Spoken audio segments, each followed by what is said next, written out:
Ya, dialog kita lanjutkan kembali. Mas Reza, ini kalau kita bicara soal kawal suara, ini tadi kan dikatakan bahwa sudah ada 8.000 entry ya, Iya, 8.000 entry, dan sebagiannya sebetulnya banyak juga yang apa namanya entry salah gitu. Entry salah. Itu salah atau curang sebetulnya?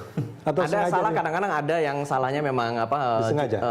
Tidak sengaja ya, mungkin karena tulisannya nggak jelas gitu. Tapi kita temukan juga dalam waktu-waktu tertentu ada yang sepertinya salahnya terorganisir gitu. Terorganisir, Ya, artinya banyak juga yang menggunakan IT yang disebut ini Wanipiro tadi ya. Yang tiba-tiba kita satu waktu tiba-tiba jumlah yang salah itu banyak sekali Tapi itu untungnya karena kita mekanismenya ada check and recheck oleh publik juga. Jadi mereka kalau melihat entry yang salah mereka akan ngasih tanda ini salah, harus diisi gitu, ulang. ada tandanya seperti itu. Jadi sistem ini sebenarnya akan bekerja kalau lebih banyak orang yang isinya benar, lebih banyak orang baik yang mengisi dibanding yang tidak baik gitu. Ini sampai sekarang ini lebih banyak yang baik atau yang curang yang terlihat? Ya kalau kita lihat sekarang pembuktiannya kan sesuai dengan hitung yang KPU ya, dan sejauh ini sih konsisten. Jadi rasanya itu memberi harapan bahwa memang lebih banyak yang baik yang mengisi daripada yang tidak baik. Nah itu juga mungkin mewakili bahwa lebih banyak orang baik di Indonesia kali ya. Iya betul. Dan itu saya kira tadi politik yang sudah dimaknai hitam putih dalam pertarungan ini ternyata bisa diterobos oleh teman-teman yang memang menghendaki kebenaran, ya kan? Ya, terus isu benar salah sekarang menjadi lebih relevan di masyarakat. Karena apa? Menurut saya juga ada peran ya.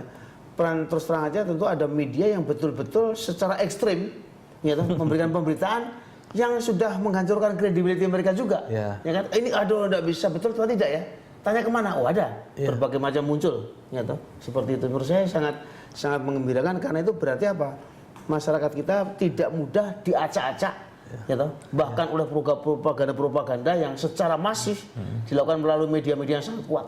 Artinya sebetulnya ketika propaganda, anggaplah kemarin-kemarin ada kampanye hitam, kampanye yang negatif, yang fitnah seperti itu menyebar begitu masif kan, berdasarkan laporan banyak sekali. Tapi tentu ada shocknya, masyarakat shock.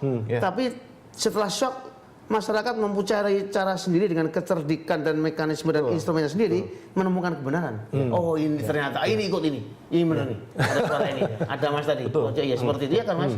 Bagaimana Mas bisa melawan tadi Mas? Mungkin perlu diceritakan bagaimana melawan fitnah itu.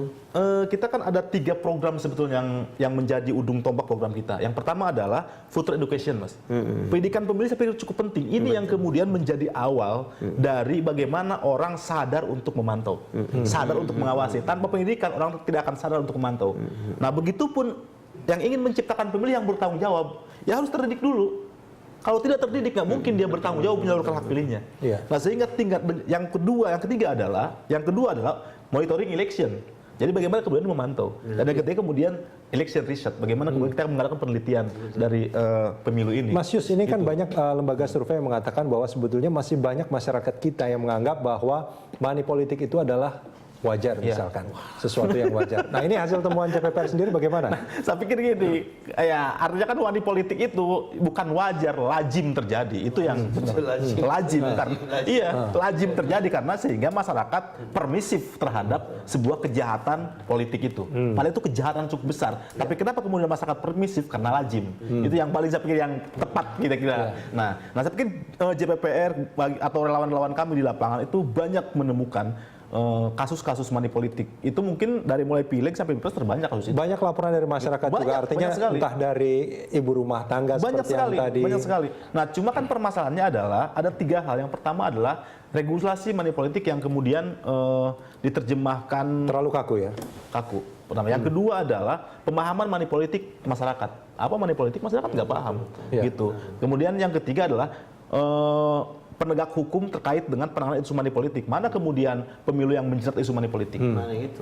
Sebanyak apapun laporan, sebanyak apapun relawan menemukan kasus money politik, itu seakan-akan berbeda pandangan penyelenggara pemilu, penegak hukum pemilu dengan masyarakat tentang pelanggaran money politik. Seakan-akan berbeda. Baik.